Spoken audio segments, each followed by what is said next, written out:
ఇంకొకటి నేను అడగాలి. అంటే ఈ 624 ర్యాంక్ మీకు ఏదో సాటిస్ఫాక్షన్ ఇవ్వలేదని, సో దాని గురించి మీరు చాలా అసంతృప్తితో ఉన్నారని మీ మాటలో నాకు అర్థమైంది. సో దాని గురించి ఏం చెప్తారు?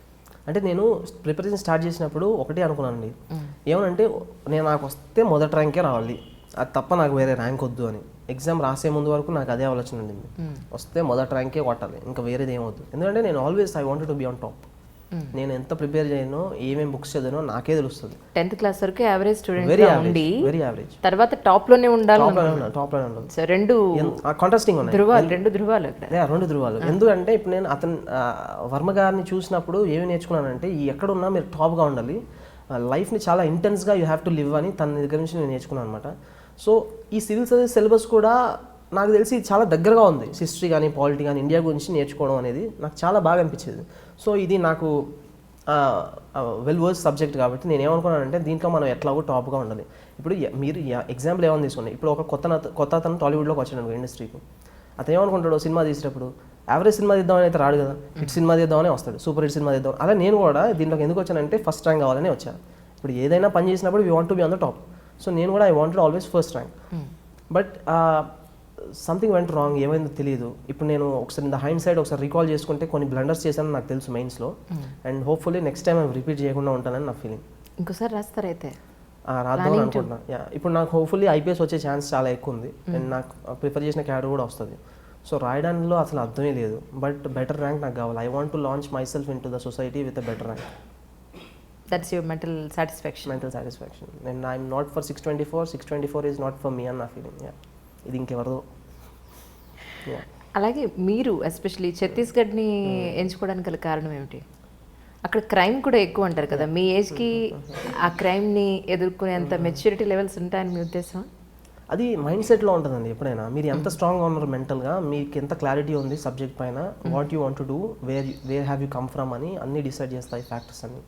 సో ఏజ్ తక్కువైనంత మాత్రాన I don't feel that I'm inferior to some other officers who are 40-45 అని నేను అప్పుడు అస్సలు ఫీల్ అవ్వను. I always think that I'm the strongest person living on this planet earth. అలా ఫీల్ అవ్వకపోతే నేను రోజు బతకలేను అసలు.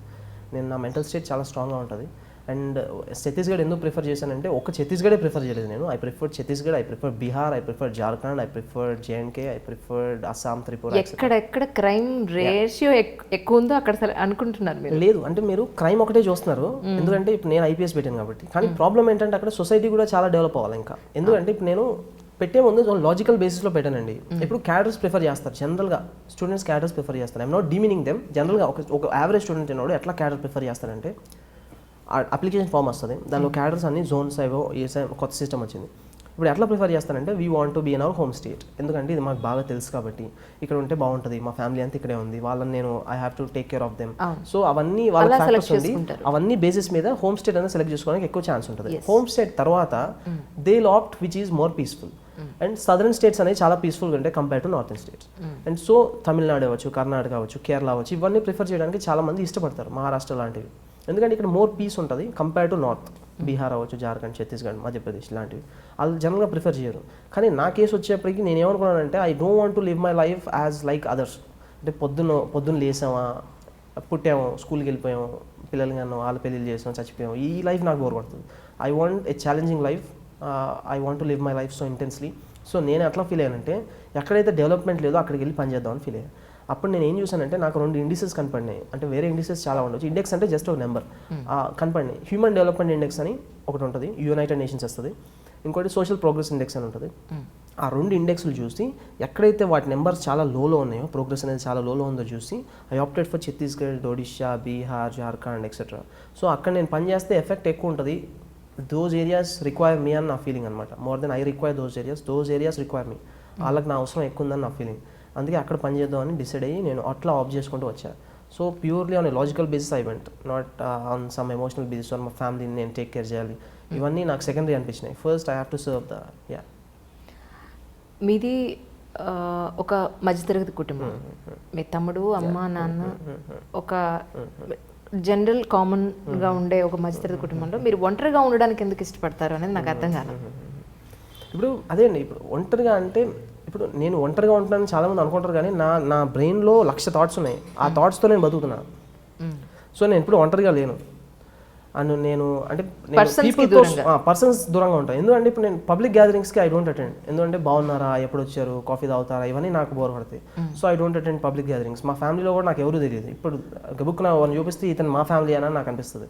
మళ్ళీ వాళ్ళు ఏమవుతారో వాళ్ళు చెప్పాలి, మళ్ళీ మర్చిపోతాను, మళ్ళీ వచ్చి మళ్ళీ ఇంట్రొడ్యూస్ చేసుకుంటాను. ఏం ఆలోచిస్తుంటారు ఆల్ ద డే? వీళ్ళ గురించి అయితే ఆలోచించను. ఆ టైంలో నా మైండ్లో ఏం రన్ అవుతుందో అది మాత్రం ఆలోచిస్తూ ఉంటాను.